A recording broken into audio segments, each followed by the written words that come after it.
की दीवार क्यों एक दूजे से जुड़ा। भाई भाई के खिलाफ क्यों रोता देश मेरा। मेरे वतन की तू ही रजा है, तेरे भरोसे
फिर से परमेश्वर का धन्यवाद हो कि इस पवित्र आराधना के दिन में हम परमेश्वर के वचन को सुन सकते हैं।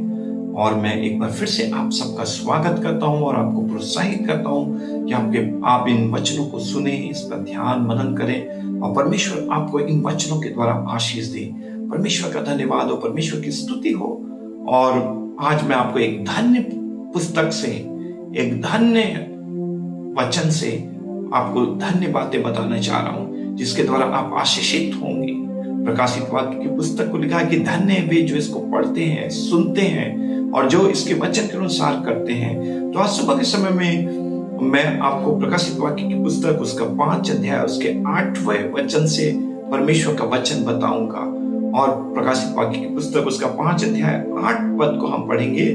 और आज के हमारे प्रचार का जो शीर्षक है वो शीर्षक है स्वीट सेवर, सुगंधित द्रव्य। तो आज हमारे प्रचार का जो शीर्षक है वो स्वीट सेवर या सुगंधित द्रव्य। और इसको हम आज परमेश्वर के वचन से देखेंगे। प्रकाशित वाक्य की पुस्तक 5 अध्याय 8 पद, ये वचन मुझे आकर्षित किया और कई दिनों से मैं इसको पढ़ता हूँ, मनन ध्यान करता हूँ। और आज सुबह के समय में मैं आपको इस वचन से प्रोत्साहित करना चाहता हूँ। परमेश्वर आपको इन वचन के द्वारा आशीष दे। प्रकाशित वाक्य की पुस्तक उसका 5 अध्याय उसका 8 पद में क्या लिखा है? प्रकाशित वाक्य की पुस्तक उसका 5 अध्याय उसका 8 पद में ऐसा लिखा है, and when he had taken it in the 4 living creature and the 24 elders fell down before the Lamb, each one had a harp, and they were holding golden bowls full of incense, which are the prayers of the saints. आमीन। परमेश्वर अपने वचन के पढ़े जाने पर आशीष दे। यहाँ पर इस प्रकार से लिखा है, प्रकाशित वाक्य की पुस्तक उसका 5 अध्याय उसका 8 पद में लिखा हुआ है। यहाँ पर लिखा है, जब उसने पुस्तक ले ली तो वे चारों प्राणी और 24 प्राचीन उस मेमने के सामने गिर पड़े। उनमें से हर एक के हाथ में वीणा और धूप, जो पवित्र लोगों की प्रार्थनाएं हैं, से भरे हुए सोने के कटोरे थे। आमीन। तो परमेश्वर का धन्यवाद हो, परमेश्वर की स्तुति हो। इस विशेष वचन में मैं थोड़े समय आपका ध्यान प्रभु की ओर लगाना चाहता हूं। इस वचन में हम बहुत ही सुंदर बात पढ़ते हैं और वो है प्रार्थना से संबंधित। इसमें एक शब्द उपयोग किया गया है, prayers, prayers of the cents, prayers of the cents, संतों की प्रार्थनाएं। ये सब प्लूरल में है, बहुवचन में है, प्रेयर्स ऑफ द सेंट्स। तो परमेश्वर का धन्यवाद हो, परमेश्वर की स्तुति हो। विगत पिछले 1.5 साल से इस पूरे विश्व में, पूरे संसार में कितना अधिक प्रार्थनाएं की जा रही है। हर एक घरों में पारिवारिक प्रार्थनाएं हो रही हैं। लोग व्यक्तिगत रूप से प्रार्थना में समय बिता रहे हैं, पारिवारिक रूप से प्रार्थनाएं कर रहे हैं, कलीसियाई तौर पे प्रार्थना कर रहे हैं, संस्थागत तरीके से प्रार्थना कर रहे हैं और ऑनलाइन के द्वारा विभिन्न टेक्नोलॉजिकल जो संसाधन है उसको उपयोग करके और टेक्नोलॉजीज को यूज करके जूम, गूगल और अन्य कई ऐसे चीजें हैं जिनके द्वारा से लोग मीटिंग कर रहे हैं, प्रार्थना मीटिंग कर रहे हैं, उपवास, प्रार्थना और कई प्रकार से प्रार्थनाएं की जा रही है। पिछले 1.5 साल में इतनी प्रार्थनाएं की गई हैं जितना कई सालों से नहीं हो रही थी। तो द अमाउंट ऑफ प्रेयर, जितने मात्रा में प्रार्थना की, कितने अधिक मात्रा में, tons and tons of prayer. या प्रार्थनाओं को हम किस माप से नापेंगे, उसके मापने का स्टैंडर्ड क्या है? जैसे कि प्रार्थनाओं को यहाँ पर एक प्रकार से धुआं के रूप में बताया गया है। तो अब धुएं को, स्मोक को, एयर वेपर्स को किस चीज से आप नापेंगे और कितने ऑस या कितने tons and tons of prayer इस संसार में पिछले दिनों में की गई है। और ये प्रार्थनाएं थमी नहीं है, ये प्रार्थनाएं चल रही हैं और ये प्रार्थनाएं तब तक चलती रहेंगी जब तक प्रभु यीशु मसीह बादलों पे दोबारा ना आ जाए। तो परमेश्वर की स्तुति हो, हजारों हजारों साल से इस पृथ्वी के ऊपर में परमेश्वर के संत और पवित्र लोग प्रार्थनाएं कर रहे हैं। प्रभु की संतान, प्रभु के बेटे और बेटियां, प्रभु के दास दासी, खादिम और पवित्र जन लगातार प्रार्थनाएं कर रहे हैं। एंड इस पृथ्वी के ऊपर से प्रार्थना का कोहरा, प्रार्थना के बादल, प्रार्थना का धुआं पृथ्वी के ऊपर से स्वर्ग के परमेश्वर के सिंहासन के सन्मुख पहुंच रहे हैं। आज सुबह के समय में मैं आपको प्रार्थना के बारे से और इस विशेष वचन से आपको बताने जा रहा हूं, और इन वचनों के द्वारा मैं आपको प्रोत्साहित करना चाहता हूं। कई बार हम प्रार्थनाएं करते हैं, वो प्रार्थनाओं में शामिल होते हैं, मगर हम प्रार्थना के बारे में भूल जाते हैं और हमें समझ नहीं होता है कि प्रार्थना कहाँ जा रही है, क्या हो रहा है, कहाँ पर इसको संचय किया जा रहा है, प्रार्थनाओं का महत्व क्या है, प्रार्थनाओं का अर्थ क्या है, प्रार्थनाओं का प्रभाव क्या है। तो प्रार्थना एक ऐसा शीर्षक है जिसके ऊपर में कितने वॉल्यूम्स पुस्तकें लिखी गई हैं, कितनी पुस्तकें लिखी गई हैं, कितना प्रचार किया गया है, कितने समझाया और बताया गया है।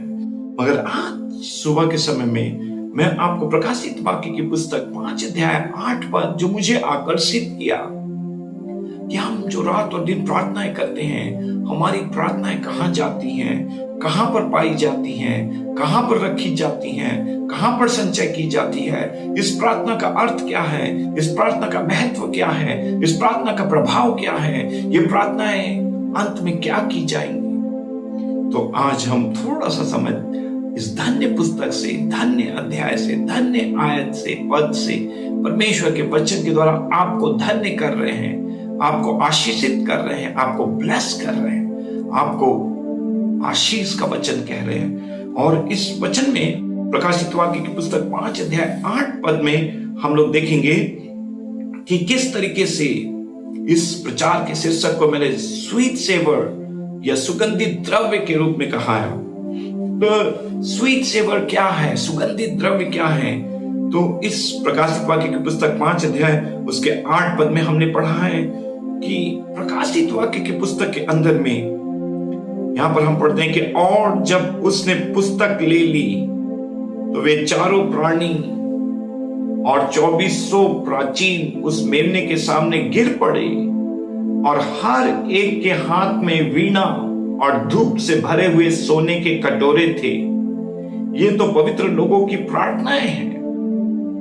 तो प्रकाशित वाक्य का पुस्तक जो है उसमें चारों प्राणी और 2400 प्राचीन के बारे में दिया हुआ है, और ये वचन बार बार आएगा, और इसको बहुत विस्तार से हम समझा नहीं सकते, ऊपर नीचे बहुत सारी चीजें हैं, मगर जो हमारा विषय है उस पर हम अपना ध्यान केंद्रित कर रहे हैं आज।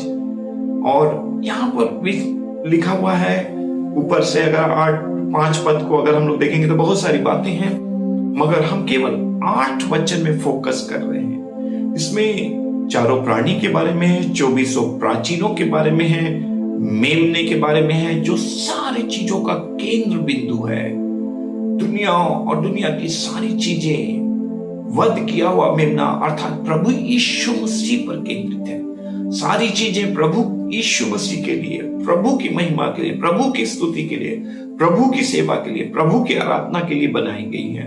तो चारों प्राणी और 24 प्राचीन मेमने के सामने गिर पड़ते हैं। मैं और आप इस योग्य नहीं है। खादिम, संत और पवित्र लोग हम उस महान सर्वशक्तिमान परमेश्वर के सन्मुख खड़े होने के योग्य नहीं है, उसके सामने उसके उपस्थिति में पाए जाने के योग्य नहीं है, और उसकी सामर्थ हमारे सोच समझ कल्पनाओं, हमारे हड्डी मांस लहू प्राण आत्मा से परे हैं।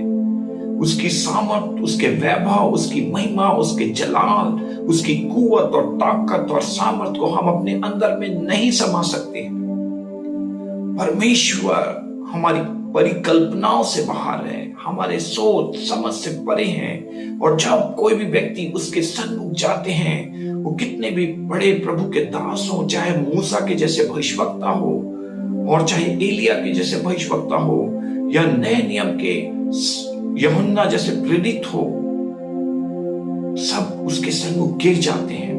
तो आज हमारा जो मुख्य विषय है जिसके लिए मैं आपको प्रोत्साहित करना चाहता हूं, और वो है, पहली बात है कि हर एक के हाथ में एक वीणा थी। तो हमारा जो मुख्य शब्द है, हर एक प्राचीनों के हाथ में एक वीणा है।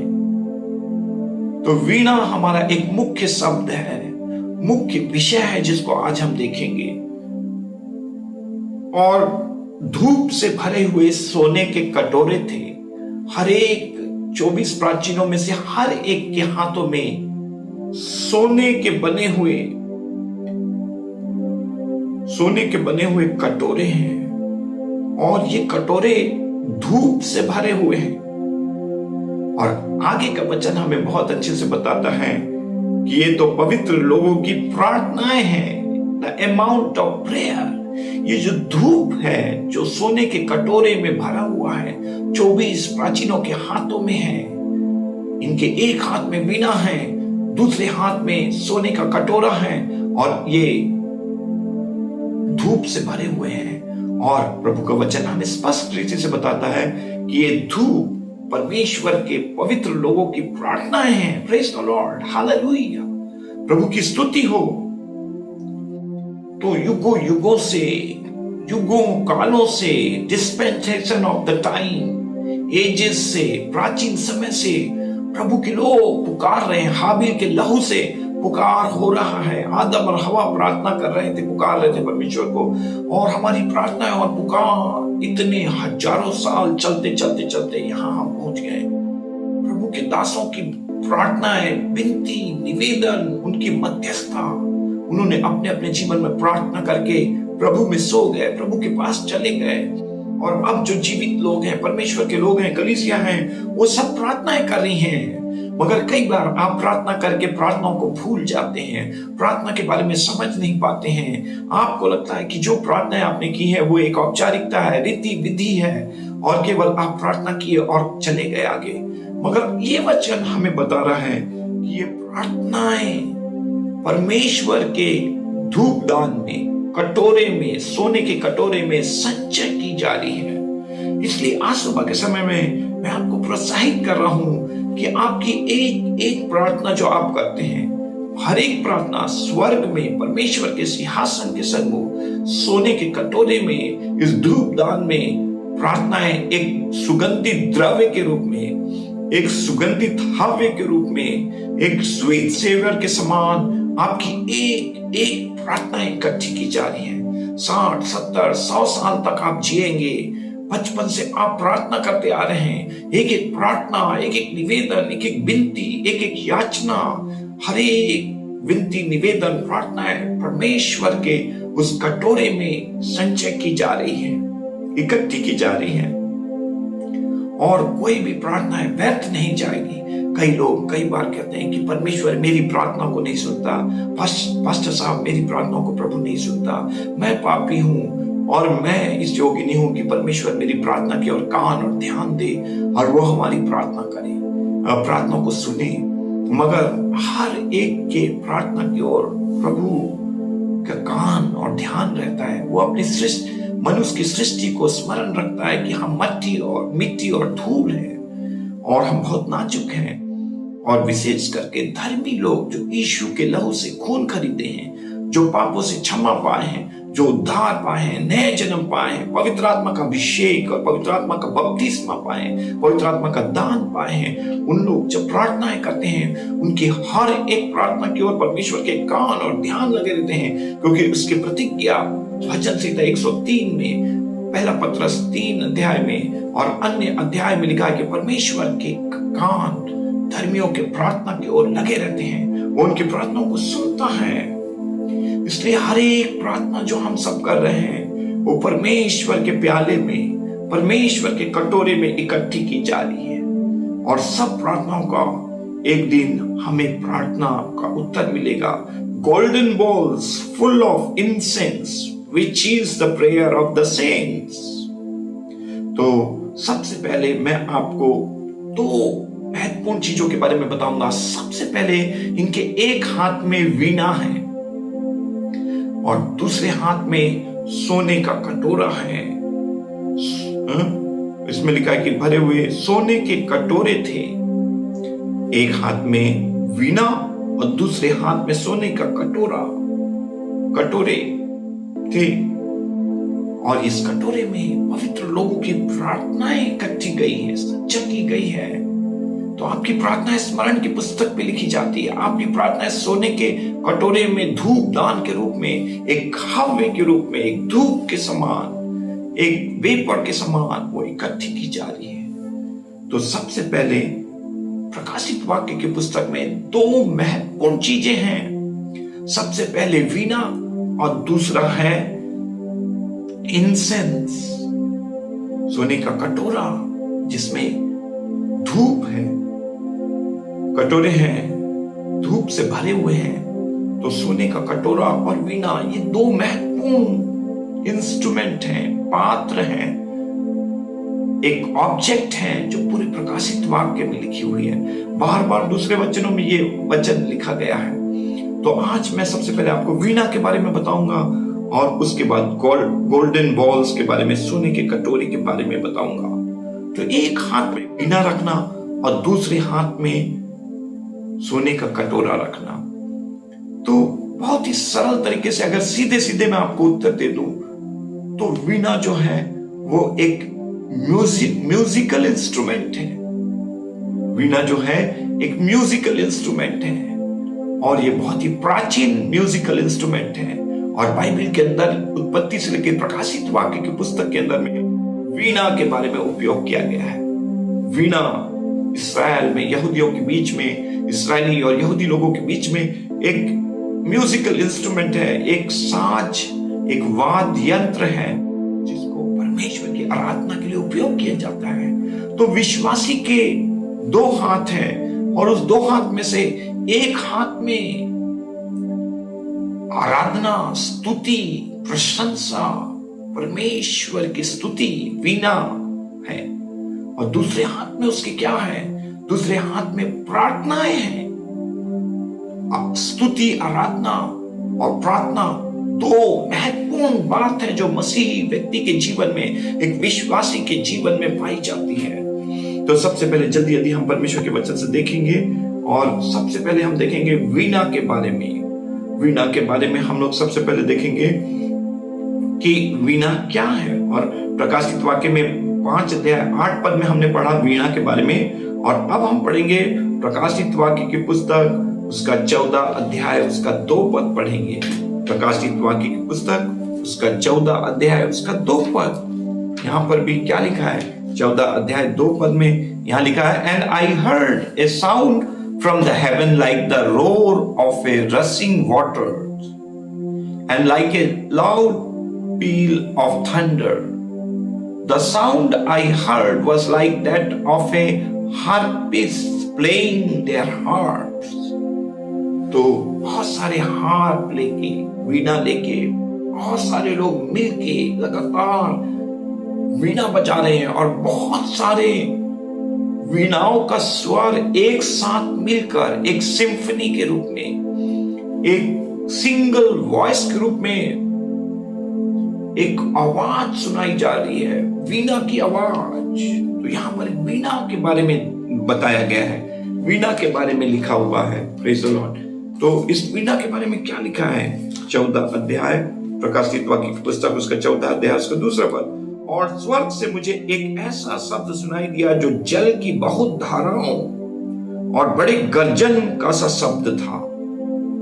जल की धाराएं, जब धाराएं बहती हैं और चट्टान के ऊपर नीचे गिरती हैं तो कितना आवाज आता है, कितना शोर आता है, एक नए प्रकार का आवाज का उद्गम होता है, एक नए प्रकार की ध्वनि ऊपर उठती है, हमारे कानों में सुनाई देती है।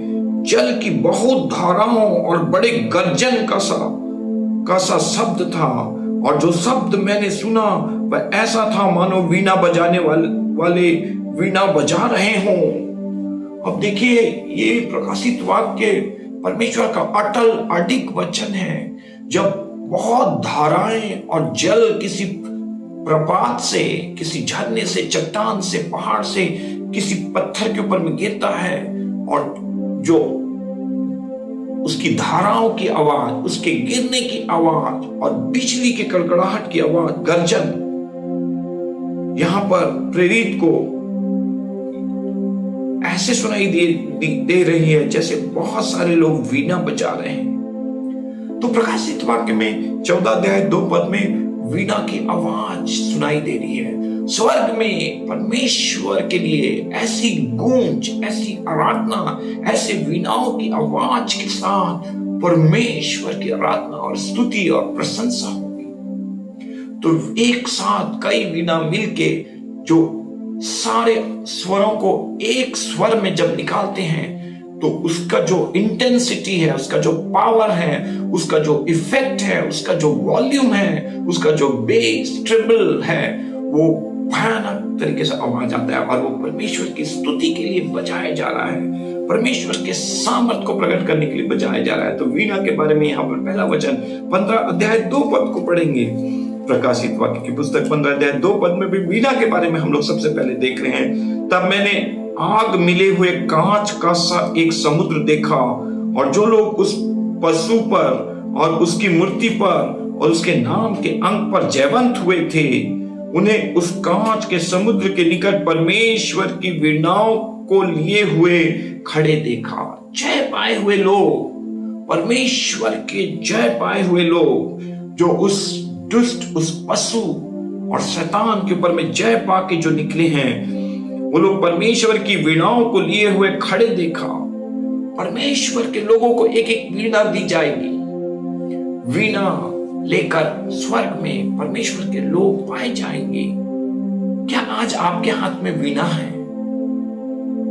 जय पाए हुए लोग, विजय पाए हुए लोग, जयवंत लोग, जो अंधकार, शैतान, दुष्टात्मा की युक्तियों पर जय के साथ आगे बढ़ रहे हैं, जो जय पाए हुए लोग हैं, उनके हाथों में एक एक वीणा है और वीणा परमेश्वर की स्तुति और आराधना और उसकी आराधना में जो ध्वनि उत्पन्न की जाती है उसके लिए उपयोग किया जाता है। तो ये वीणा जो है, यहाँ पर 2 प्रमुख वचन हमने पढ़ा वीणा के बारे में, जो कि एक बड़ी आवाज है जो परमेश्वर की आराधना और स्तुति के लिए। तो 5 अध्याय 8 पद में 24 प्राचीनों के एक हाथ में वीणा है और यहाँ पर 14 अध्याय 2 पद, 15 अध्याय 2 पद, इसमें भी वीणा है। तो वीणा क्या है? वीणा क्या है? Harp, main instrument in heaven. स्वर्ग में एक प्रमुख वाद्य यंत्र वीणा है। प्रकाशित वाक्य का फाइनल पुस्तक है, अंतिम पुस्तक है, अंतिम बातें लिखी जा रही हैं। वीणा स्वर्ग में एक सबसे मुख्य वाद्य यंत्र है, या एक विशिष्ट और एकमात्र वाद्य यंत्र है। Main instrument in heaven, the only instrument for spiritual healing. एकमात्र वाद्य यंत्र आत्मिक चंगाई के लिए। और आत्मिक चंगाई के लिए आपके पास कौन सा एकमात्र वाद्य यंत्र है? वो है वीणा। जब आप वीणा बजाएंगे, जब आप स्तुति करेंगे, आराधना करेंगे, प्रशंसा करेंगे, उसकी हमदो सिताइश करेंगे, तो आप आत्मिक रीति से चंगे हो जाएंगे, आत्मा में चंगे हो जाएंगे, मन में चंगे हो जाएंगे, मानसिक रीति से चंगे हो जाएंगे। और जब आप आत्मिक और मानसिक रीति से चंगे हो जाएंगे तो आत्मिक और मानसिक चंगाई आपको शारीरिक चंगाई की ओर लेकर जाएंगे। आप शारीरिक रीति से भी चंगे हो जाएंगे। यदि एक प्रभु का धर्मी जन आत्मिक, मानसिक, शारीरिक रीति से चंगा है तो वो भौतिक और आर्थिक रीति से भी चंगाई को पाएगा और वो संपन्न और आशीषित और एक चंगा व्यक्ति है, एक चंगा प्राणी, वो हर रीति से चंगा हो जाएगा। Praise the Lord. तो ये जो वीणा है, ये एकमात्र स्वर्गीय वाद्य यंत्र है और ये एकमात्र वाद्य यंत्र है जो हमारे आत्मिक चंगाई के लिए दिया गया है। स्तुति, आराधना एकमात्र हमारा वाद्य यंत्र है परमेश्वर से चंगाई पाने के लिए। वीणा जो है वो स्वयं परमेश्वर की वाणी को, परमेश्वर के आवाज का रूपक है। It is the symbol of god's voice itself. वीणा अपने आप में ही परमेश्वर की वाणी है, परमेश्वर की आवाज है, परमेश्वर की ध्वनि है। भजन संहिता में भी एक पूरा अध्याय परमेश्वर के आवाज के ऊपर में लिखा गया है, परमेश्वर की ध्वनि के बारे में लिखा है कि परमेश्वर की आवाज एक गिरते हुए जल के समान है। तो एक पूरा भजन उसकी आवाज के लिए दिया गया है। तो वीणा किस चीज का रूपक है? वीणा स्वयं परमेश्वर की वाणी को, परमेश्वर के वचन को, परमेश्वर के शब्द को, परमेश्वर की आवाज को प्रतिनिधित्व कर रहा है, बता रहा है। God's voice itself. Harp for God's children through spiritual warfare to cover the world with His kingdom. ये वीणा जो है, ये परमेश्वर के लोगों को इस संसार में इसलिए दिया गया है ताकि हम आत्मिक युद्ध लड़कर इस संसार में परमेश्वर के राज्य की स्थापना करें। तेरा राज्य आए, तेरी इच्छा जैसे स्वर्ग में पूरी वैसे इस पृथ्वी पर भी पूरी हो। तो युगों युगों से हमारी एक प्रार्थना की जा रही है कि तेरा राज्य आए। और ये वीणा जो है परमेश्वर की स्तुति और आराधना अंधकार, शैतान, दुष्ट आत्माओं को पराजित करता है, उसको नष्ट और अलग करता है और प्रभु के लोगों को आत्मिक युद्ध में विजयी बनाता है, जयवंत करता है और हम विजयी होते हैं। तो ये वीणा जो है ये हमारे लिए एक ऐसा वाद्य यंत्र है और ऐसा प्राचीन वाद्य यंत्र है जो हमें आत्मिक युद्ध में जय दिलाता है और परमेश्वर के राज्य को इस पृथ्वी के ऊपर में, स्वर्ग के राज्य को इस पृथ्वी के ऊपर में, सारे अंधकार और दुष्टात्मा की शक्तियों और उसके राज्य के ऊपर में और सारे दुष्ट बुरे लोगों के ऊपर में परमेश्वर अपने राज्य को लाता है अपने लोगों की प्रार्थना के द्वारा, स्तुति आराधना के द्वारा। तो ये वीणा के बारे में मैं आपको कुछ बातें बता रहा था कि वीणा एक हाथ में, 24 प्राचीनों के एक हाथ में वीणा है। आपके जीवन में सबसे पहला और सबसे मुख्य चीजें होना चाहिए और वो है वीणा। हर एक विश्वासी के हाथ में एक वीणा होना चाहिए और वीणा जो है परमेश्वर की आराधना, परमेश्वर की स्तुति, परमेश्वर की जय जयकार और ललकार की बातें हैं। परमेश्वर के लोग स्तुति करने वाले लोग हैं, आराधना करने वाले लोग, प्रशंसा करने वाले हैं। स्तुति आराधना परमेश्वर के लोगों को जय दिलाता है, जय लेकर आता है, परमेश्वर के राज्य को इस पृथ्वी के ऊपर में लाता है। जहां कहीं भी परमेश्वर की स्तुति होती है वहां पर परमेश्वर की उपस्थिति, परमेश्वर की सामर्थ, परमेश्वर की चंगाई, परमेश्वर स्वयं उनके बीच में उपस्थित हो जाता है। जब मध्य रात्रि को पौलुस और सिलास जेल में जब स्तुति आराधना कर रहे थे, मध्य रात्रि में परमेश्वर उनके बीच में उतर आया। आत्मा का रूप धर के राजा यीशु तेरे साथ खड़ा है। जब हम परमेश्वर की स्तुति करते हैं परमेश्वर हमारे साथ होता है, हमारे बीच में उतर आता है। तो परमेश्वर की स्तुति हो। ये तो पहली चीज वीणा के बारे में मैंने आपको बताया और उसके बाद में हम जल्दी से देखेंगे कि दूसरी जो मुख्य चीजें हैं और वो है golden balls full of incense. सोने का कटोरा जो पूरी प्रार्थनाओं से क्या है, भरा हुआ है। सोने का कटोरा जो पवित्र लोगों की प्रार्थनाएं हैं। एक हाथ में वीणा और धूप जो पवित्र लोगों की प्रार्थनाएं हैं, और उनमें से हर एक के हाथ में वीणा और धूप जो पवित्र लोगों की प्रार्थनाएं हैं से भरे सोने के कटोरे थे। तो सोने के कटोरे के बारे में हम लोग देखेंगे, गोल्डन बॉल्स। तो सोने का कटोरा और उसमें धूप है, इंसेंस है। तो पहला एक मुख्य बात हम वीणा के बारे में देखें जो प्रकाशित वाक्य की पुस्तक में और पूरी बाइबल के अंदर में लिखा हुआ है। और मैंने आपको वीणा के बारे में बताया कि वीणा स्वयं परमेश्वर की एक आवाज है, एक वचन है, एक शब्द है, एक रेमा है, एक लोगोस है। और अब हम देख रहे हैं सोने का कटोरा जो धूप से भरा हुआ है। तो जो दूसरा एक मुख्य चीज जो मैं आपको बताना चाहता हूं, फुल ऑफ इंसेंस, सुगंधित द्रव्य, धूप से भरा हुआ है। तो ये धूप से भरा हुआ है। तो धूप का महत्व प्रकाशित वाक्य के अंदर में और बाइबल के अंदर में क्या है। तो सबसे पहले हम पढ़ेंगे भजन संहिता 141 उसका दूसरा पद। भजन संहिता 141 उसका 141 का दूसरा पद को हम लोग पढ़ेंगे। 141 और उसका दूसरा पद में लिखा है, मेरी प्रार्थना है तेरे सामने सुगंध धूप और मेरा हाथ फैलाना संध्या काल का अन्न बलि ठहरे। तो प्रभु के वचन में हम पढ़ते हैं कि जो सुगंधित द्रव्य है, ये जो सोने के कटोरे में रखा गया है, ये पवित्र लोगों की प्रार्थनाएं हैं। तो ये द्रव्य, ये जो सुगंधित द्रव्य जो है, सुगंध धूप जो है, ये धूप क्या है? ये पूरे प्रकाशित वाक्य की पुस्तक में लिखी गई है। प्रकाशित वाक्य की पुस्तक उसका 8 अध्याय उसका 3 और 4 पद। सबसे पहले हमने इस सुगंधित द्रव्य के बारे में पढ़ा। मेरी प्रार्थना है तेरे सामने सुगंध धूप के समान हो। दाऊद कहता है, भजनकार कहता है कि जब मैं संध्या के समय तेरे सामने आऊं और मैं जब प्रार्थना करूं तो मेरी प्रार्थना है सुगंधित द्रव्य के समान तेरे सामने ठहरे, तेरे सिंहासन तक पहुंचे, तेरे चरणों तक पहुंचे, तेरे सिंहासन में स्वर्ग में पहुंचे और एक सुगंधित द्रव्य के समान, एक सुगंध धूप के समान मेरी प्रार्थनाएं तेरे सामने पहुंचे। तो इसको हम लोग भजन संहिता को हम इंग्लिश में भी पढ़ेंगे,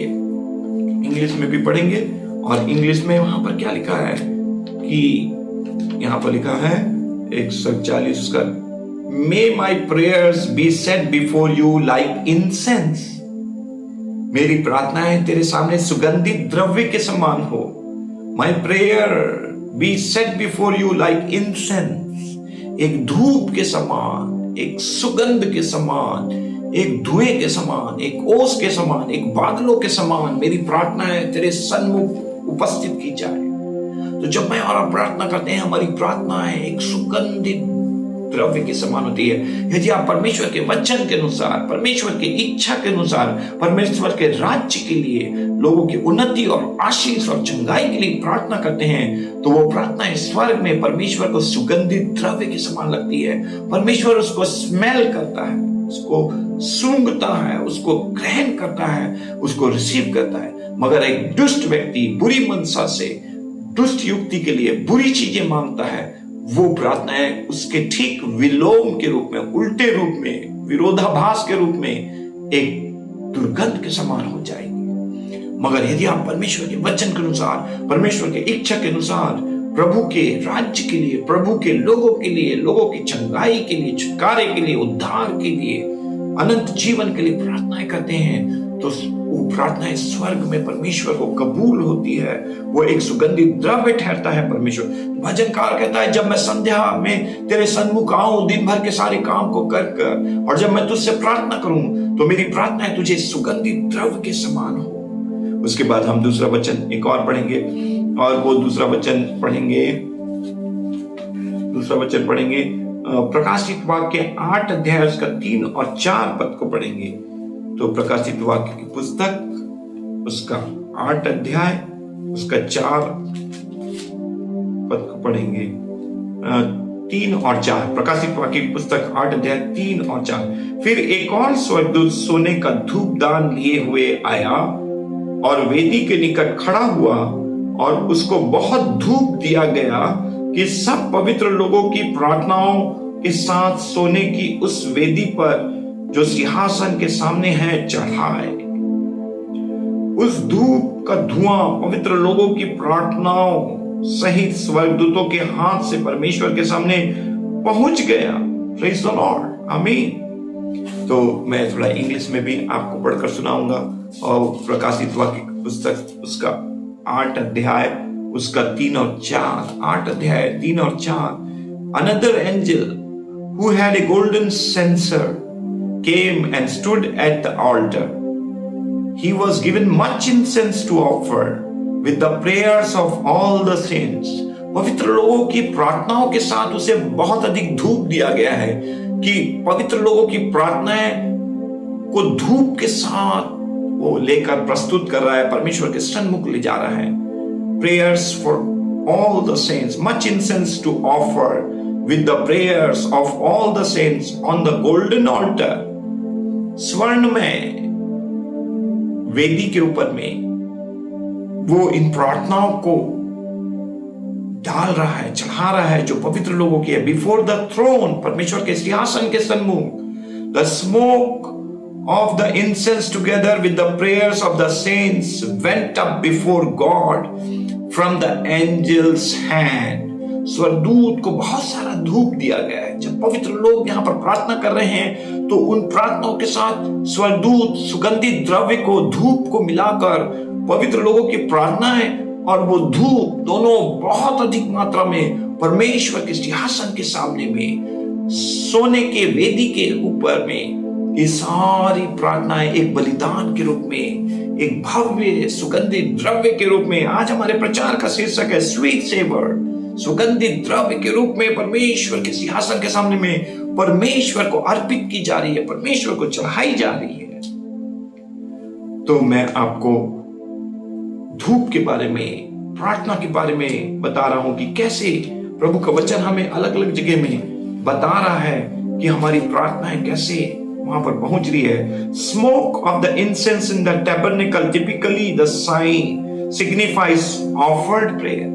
पुराने नियम में भी वाचा के संदूक के सामने में, उस तंबू में क्या किया जाता था, बहुत सारे धूप जलाए जाते थे और जो वाचा का संदूक, पवित्र स्थान, महापवित्र स्थान उस धूप से भर जाता था।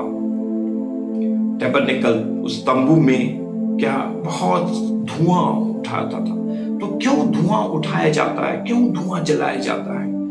टिपिकली ये धूप जो जलाया जाता है, सुगंधित द्रव्य लोभान के द्वारा और अन्य जो सुगंधित द्रव्य को जलाया जाता है और उसके धुआं स्वर्ग के परमेश्वर के सिंहासन की ओर उठते हैं, स्वर्ग की ओर जाती हैं, तो वो इसको हम लोग इंग्लिश में बोलते हैं ऑफर्ड प्रेयर। प्रभु के लोगों के द्वारा की जाने वाली प्रार्थनाएं हैं जो स्वर्ग में पहुंचती है, उसके सिंहासन के सामने पहुंचती है, उसके सोने की वेदी में। ये प्रार्थनाएं जो कि सोने के कटोरे से में इकट्ठी की गई है, इस सोने की वेदी में इसको उंडेला जाता है और परमेश्वर इन प्रार्थनाओं को का सुगंध लेता है और उसको वो स्मेल करता है, इनहेल करता है, और ये उसके लिए एक बहुत उसको प्रसन्न करने योग्य चीजें होती हैं, ग्रहण योग्य चीजें होती हैं और परमेश्वर उसको स्मेल करता है। तो ये पुराने नियम में मूसा को परमेश्वर ने तंबू बनाने के लिए आदेश दिया था, किस तरीके से धूप जलाया जाता था और लोग अपनी विनती, निवेदन, प्रार्थनाएं करते थे, बलिदान चढ़ाते थे और वो ऊपर उठ जाता था। तो ये पुराने नियम में परमेश्वर के लोगों की प्रार्थनाओं के बारे में है, जो पुराने नियम में एक मंदिर, एक तंबू के संदर्भ में है, और नए नियम में परमेश्वर की कलीसिया के संबंधित में है, जहां परमेश्वर की कलीसिया में परमेश्वर के लोग प्रार्थना कर रहे हैं और उनकी प्रार्थनाएं स्वर्ग में उस सोने के कटोरे में धूप के समान संचय की जा रही है, इकट्ठी की जा रही है। तो ये मेरे लिए और आपके लिए बहुत ही प्रोत्साहन का विषय है, प्रोत्साहित करने वाली बात है, उत्साहित करने वाली बात है कि आप और अधिक प्रार्थना करें, जी जान से प्रार्थना करें, तन मन धन से प्रार्थना करें, प्रार्थना में जुटे रहें, प्रार्थना में लगे रहें, और आपकी एक एक प्रार्थना जो सुबह, दोपहर, शाम और एक एक पल, एक एक क्षण जो आप आत्मा में बिना रुके निरंतर प्रार्थना करते रहते हैं, सारे प्रभु के लोगों की प्रार्थना, व्यक्तिगत, पारिवारिक, संस्थागत, कलीसियाई प्रार्थना, विश्व की प्रार्थना, सब पवित्र लोगों और संतों की प्रार्थनाएं स्वर्ग में इकट्ठी की जा रही है, वो सोने के कटोरे में रखी जा रही है, सोने की वेदी में चढ़ाई जाएगी धूप के साथ। परमेश्वर का स्वर्गदूत इसको लेकर जाता है प्रार्थनाओं को। तो आपकी विनती, निवेदन को कौन लेकर जाता है परमेश्वर के सिंहासन में, स्वर्ग तक? परमेश्वर के स्वर्गदूतों को परमेश्वर ने नियुक्त किया है कि वो हमारी प्रार्थनाओं को धूप के साथ ले जाकर परमेश्वर के सन्मुख प्रस्तुत करे, उपस्थित करे। हमारी प्रार्थनाएं इस सुगंधित द्रव्य और धूप के साथ मिलकर परमेश्वर के सामने उपस्थित की जाती है। तो आज प्रकाशित वाक्य की पुस्तक 5 अध्याय 8 पद से हम कुछ सीखने और समझने की कोशिश कर रहे हैं, और इस पद में 2 बातें उपयोग की गई है। पहला चीज वीणा और दूसरा सुगंधित धूप, जो हम पवित्र लोगों की प्रार्थनाएं हैं जो इकट्ठी की जा रही है। तो आज सुबह के समय में मैं आपको ये उत्साहित करने की कोशिश कर रहा हूं कि प्रकाशित वाक्य 5:8 के अनुसार हम सब की प्रार्थनाएं स्वर्ग में इकट्ठी की जा रही हैं, सोने के कटोरे में एक धूप के समान, एक सुगंधित द्रव्य के समान रखी गई हैं। और प्रभु के 24 प्राचीन और 4 प्राणी लोगों के पास में ये प्रार्थनाएं, ये 24 प्राचीनों के हाथों में एक सोने के कटोरे में रखी गई है। What was the prayer of the saints? पवित्र संतों की प्रार्थनाएं क्या है? उनकी एकमात्र प्रार्थनाएं क्या है? Thy kingdom come, Thy will be done. तेरा राज्य आए, तेरी इच्छा पूरी हो,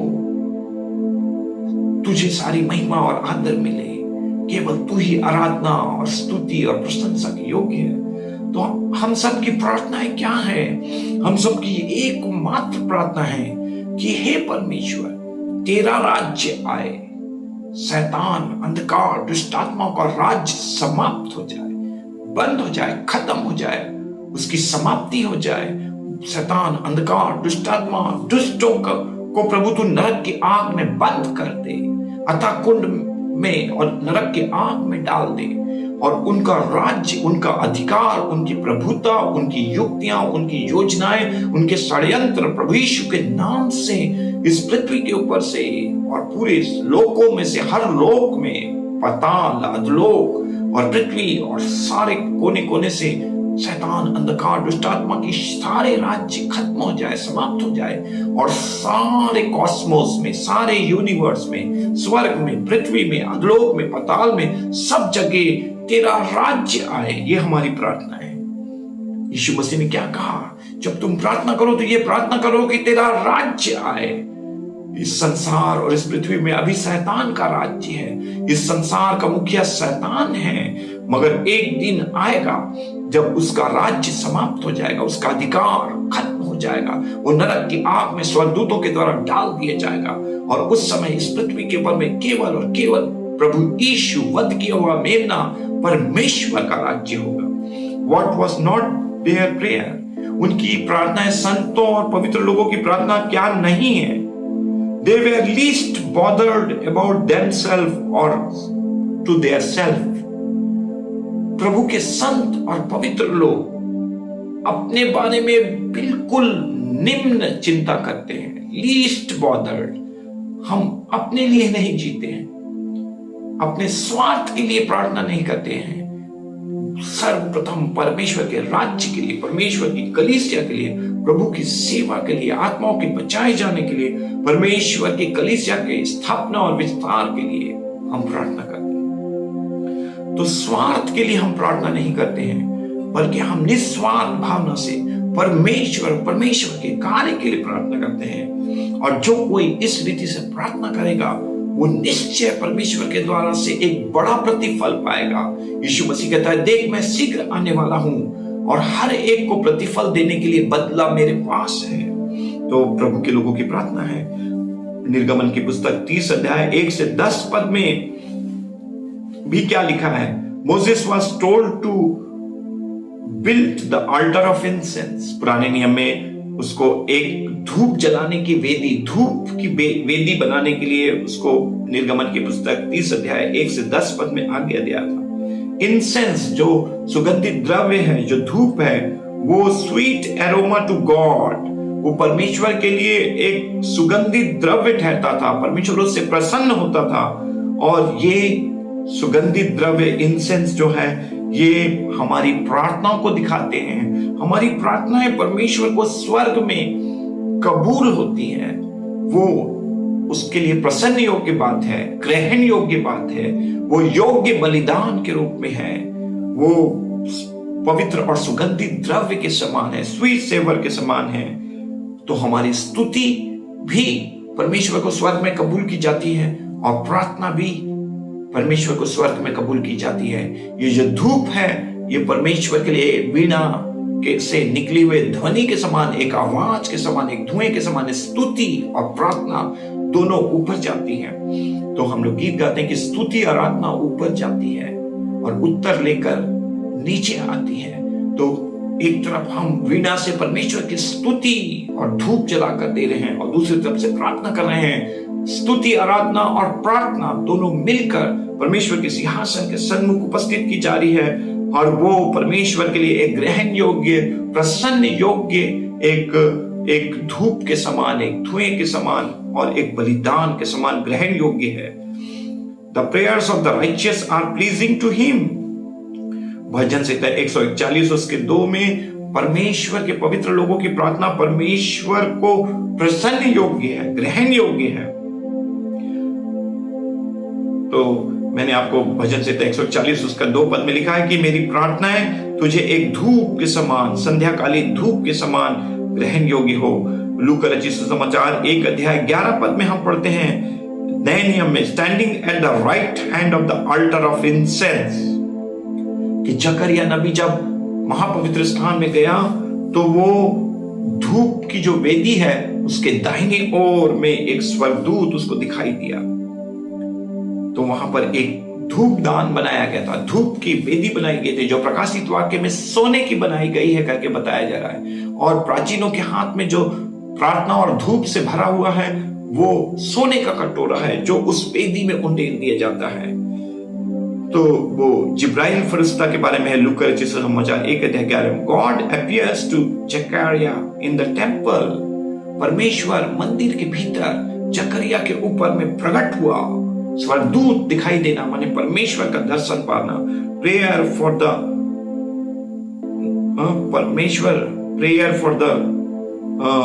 गॉड्स पीपल, प्रार्थना के रूप में वहां पर वो प्रस्तुत हुआ। Whole multitude of the people were praying outside. तो वहां पर हम लोग पढ़ते हैं लूका रचित सुसमाचार में कि जकरिया महायाजक पूरे देश के लिए, पूरी इस्राएली कौम के लिए प्रार्थना करने के लिए महापवित्र स्थान में परमेश्वर के सन्मुख उपस्थित हुआ, इस धूप को लेकर, इस प्रार्थना को लेकर, इस स्तुति को लेकर। और बाहर में पूरी प्रजा, पूरी मंडली, पूरी कलीसिया, इस्राएली लोग, सब लोग आउटसाइड प्रार्थना कर रहे थे। और प्रार्थना किसके लिए की जा रही थी? पूरे देश के लिए प्रार्थना की जा रही थी। आज हमें किसके लिए प्रार्थना करना है? पूरे दुनिया के लिए, पूरे ग्लोब के लिए, देश देश के लिए, जाति जाति के लिए, हर कुल कौम के लिए, हर जन समूह के लिए प्रार्थना करने की आवश्यकता है। 10वां पद में क्या? The whole multitude of the people were praying outside. पूरी जमात, पूरी मंडली बाहर में प्रार्थना कर रही थी और जकरिया भीतर में महापवित्र स्थान में प्रार्थना और धूप और वेदी में बलिदान चढ़ाने के लिए गया। और इन लोग साल में एक बार इस तरीके से महायाजक पूरे देश के लिए, पूरी कौम के लिए प्रार्थना करते थे। आज पूरे कलीसिया के लिए, सार्वभौमिक कलीसिया के लिए, स्थानीय कलीसिया के लिए, यीशु मसीह की कलीसिया के लिए, मसीह की कलीसिया के लिए, church of God, assembly of God, परमेश्वर की कलीसिया के लिए प्रार्थना करने की आवश्यकता है। देश देश के लोगों के लिए प्रार्थना करने की आवश्यकता है। प्रकाशित वाक्य 5 अध्याय 8 पद में क्या लिखा है? The prayer of the saints, पवित्र लोगों की प्रार्थनाएं हैं। God considers prayer at large as incense.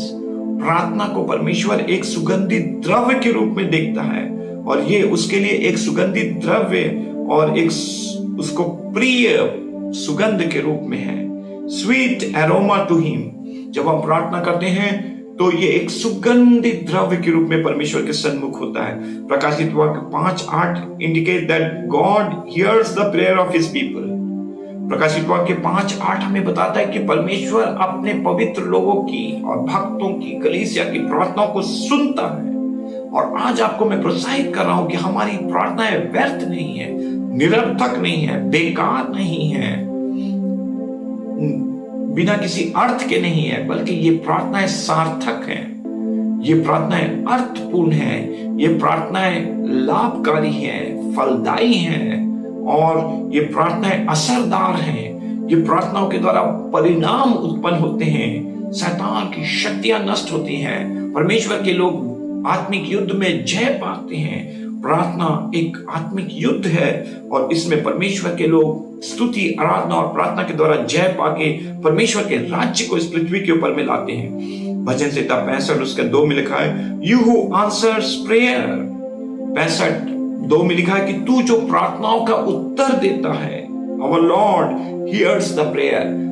हमारा प्रभु, हमारा परमेश्वर, हम यीशु मसीह हमारी प्रार्थनाओं का उत्तर देते हैं, वो हमारे प्रार्थनाओं को सुनते हैं। प्रकाशित नीति वचन 15 अध्याय 29 पद में लिखा है, नीति वचन 15 अध्याय 29 पद को जरा हम लोग पढ़ेंगे। नीति वचन 15 अध्याय उसका 9 पद में क्या लिखा है? 15 अध्याय उसका 29 पद में लिखा है, यहोवा दुष्टों से दूर रहता है परंतु धर्मियों की प्रार्थना सुनता है। परमेश्वर धर्मियों की प्रार्थना सुनता है। आज आप प्रोत्साहित हो जाएं, अपनी चिंता, फिक्र, बोझ, तनाव, सब प्रकार की असुरक्षा को प्रभु के चरणों में लेकर जाएं, प्रभु के चरणों में उंडेल दें और परमेश्वर आपके प्रार्थना को सुनकर आपको छुड़ाएगा। परमेश्वर प्रार्थनाओं को सुनता है। इस बात को, saints are all his children और बिलीवर। ये संत लोग कौन है? कलीसिया के विश्वासी भाई बहन जो यीशु के लहू से खरीदे गए हैं, जो उद्धार पाए हैं, नया जन्म पाए हैं, पवित्र आत्मा का बपतिस्मा पाए हैं, पानी का बपतिस्मा लिए हुए हैं। Who will say final amen to our prayers? It is God himself. कौन हमारी प्रार्थना को अंतिम आमीन कहेगा? यह स्वयं हमारा सर्वशक्तिमान परमेश्वर प्रभु यीशु मसीह है, जो हमारी प्रार्थना को मुहर बंद करेगा, जो हमारी प्रार्थना को सील करेगा, जो हमारी प्रार्थना को आमीन, हाँ ऐसा ही हो और मैं ऐसा ही करता हूं करके कहेगा। तो आज सुबह के समय में मैं आपको प्रकाशित वाक्य 5 अध्याय 8 पद से थोड़े से कुछ बातों को बताया हूं और मैं आपको उत्साहित करता हूं कि आप प्रकाशित वाक्य 5 अध्याय 8 पद को और अधिक पढ़ें और अधिक अध्ययन करें, इस पर मनन चिंतन करें। आज सुबह के समय में मैंने आपको प्रोत्साहित किया है कि आप और मैं, इस संसार में हमारे लिए कोई दूसरा मार्ग नहीं है, कोई और दूसरा उपाय नहीं है, कोई और दूसरा जरिया नहीं है। केवल एक ही जरिया, एक ही उपाय, एक ही शस्त्र, एक ही इंस्ट्रूमेंट जो हमें दिया गया है, और वो वीणा और वो धूप जो प्रार्थनाएं हैं वो हमारे लिए दी गई है। प्रार्थना और प्रार्थना और प्रार्थना। जॉन वेस्ली कहते हैं प्रार्थना, प्रार्थना और प्रार्थना, अधिक प्रार्थना, अधिक सामर्थ। प्रार्थना नहीं, सामर्थ नहीं, इसलिए अधिक से अधिक हम प्रार्थना करें और इस बात को स्मरण रखें कि एक एक प्रार्थना जो हम करते हैं वो परमेश्वर के सोने के कटोरे में धूप के समान इकट्ठी की जा रही है और संचय किया जा रहा है, और वो सबका एक दिन उत्तर मिलेगा। हमारी एक एक आंसू उसकी कुप्पियों में इकट्ठी की जा रही है, प्रार्थना इकट्ठी की जा रही है, स्मरण की पुस्तक में लिखी जा रही है, और एक दिन इसका अलौकिक, अद्भुत, असाधारण उत्तर और प्रति उत्तर हमें मिलेगा और अद्भुत और अलौकिक कामों को हम देखेंगे, उसमें सहभागी होंगे और उसमें हम आनंद मनाएंगे और हमें एक बड़ा प्रतिफल मिलेगा। तो वर्तमान समय में कोरोना वायरस का संक्रमण सारे संसार को दिग्भ्रमित किया हुआ है, भयभीत किया हुआ है, आतंकित किया गया है, और सब प्रकार का असमंजस, कंफ्यूजन, डिवीजन, लोगों के अंदर विभाजन, असमंजस सबको बिखेर रहा है, सबको एक दूसरे के विरुद्ध में उकसा रहा है, सब प्रकार की गड़बड़ी फैला रहा है, आतंक फैला रहा है, अशांति फैला रहा है, डर फैला रहा है। इन तमाम नकारात्मक परिस्थितियों के बीच में आप प्रार्थना में लगे रहें और स्तुति आराधना करें, वीणा बजाकर। एक हाथ में वीणा लेके चले और दूसरे हाथ में प्रार्थना का धूप दान, सोने का कटोरा लेकर चले, और स्मरण रखें कि एक एक प्रार्थना जो इस पृथ्वी में हम लोग कर रहे हैं वो सारी प्रार्थना स्वर्ग में परमेश्वर के सिंहासन के सन्मुख स्वर्गदूत लोग ले जाकर एक धूप के साथ, सुगंधित द्रव्य के साथ प्रस्तुत कर रहे हैं, और हमारी प्रार्थनाएं व्यर्थ नहीं है, वो अद्भुत उत्तर को लाएगी। परमेश्वर इन प्रार्थनाओं से प्रसन्न है और वो हमारी प्रार्थनाओं का प्रत्युत्तर देगा। और मैं आप सबके लिए प्रार्थना करता हूँ, डिक्री और डिक्लेयर करता हूँ कि इस आने वाले हफ्ते में आपके बहुत सारी प्रार्थनाओं का उत्तर प्रभु यीशु के नाम से आपको मिल जाए। व्यक्तिगत, पारिवारिक, कलीसियाई प्रार्थनाएं मिले और इस हफ्ते में आप उन्नति करें, संपन्नता को पाएं और आपके मनोरथ पूरी किए जाएं और आप उत्साहित और प्रोत्साहित हों कि और अधिक प्रार्थना में जुट जाएं और बिना रुके रात और दिन तब तक प्रार्थना करते रहें जब तक प्रभु यीशु मसीह ना आ जाए बादलों पर, और जब तक हम इस पृथ्वी पर उठा ना लिए जाए, तब हमारे प्रार्थना में फुल स्टॉप हो जाएगा और पूर्ण विराम हो जाएगा, और केवल हम परमेश्वर की आराधना, स्तुति और प्रशंसा युगानुयुग करते रहेंगे। परमेश्वर आपको इन वचनों के द्वारा आशीष दे। आइए हम अपनी आंखों को बंद करें और प्रार्थना करें। पिता परमेश्वर, एक बार फिर से धन्यवाद देते हैं आपके पवित्र वचनों के लिए, और आज जो कुछ भी वचन बताया गया है ये हर एक के दिल में गहरा जड़ पकड़ने पाए, इस पर रात और दिन मनन और ध्यान करने के लिए, और प्रभु तेरी स्तुति आराधना करने के लिए और प्रार्थना और विनती निवेदन याचना और मध्यस्थता करने के लिए हर एक की सहायता कर। बच्चे बड़े बुजुर्ग जवान सबको बड़ी बरकत और आशीष दे। और हम इस बात के लिए धन्यवादित हैं कि आप इतने विश्वास योग्य हैं, ईमानदार हैं कि आप हमारी एक एक प्रार्थना को उत्तर देंगे और अद्भुत और अलौकिक काम हमारे लिए। तेरा राज्य आएगा और तेरी महिमा प्रकट होगी। शैतान हमेशा के लिए हारेगा और नरक की आग में डाल दिया जाएगा।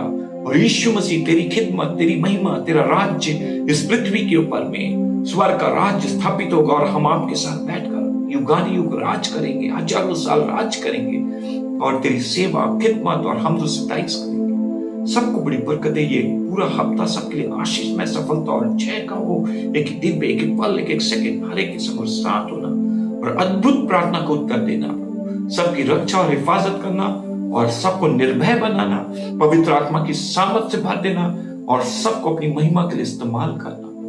सबको आशीष दे। सबको तेरे हाथों में सौंपते हैं। प्रार्थना को उद्धार करता प्रभु यीशु के नाम से मांगते सुनोगे कीजिए। आमीन आमीन। परमेश्वर आप सबको आशीष दे। God bless you.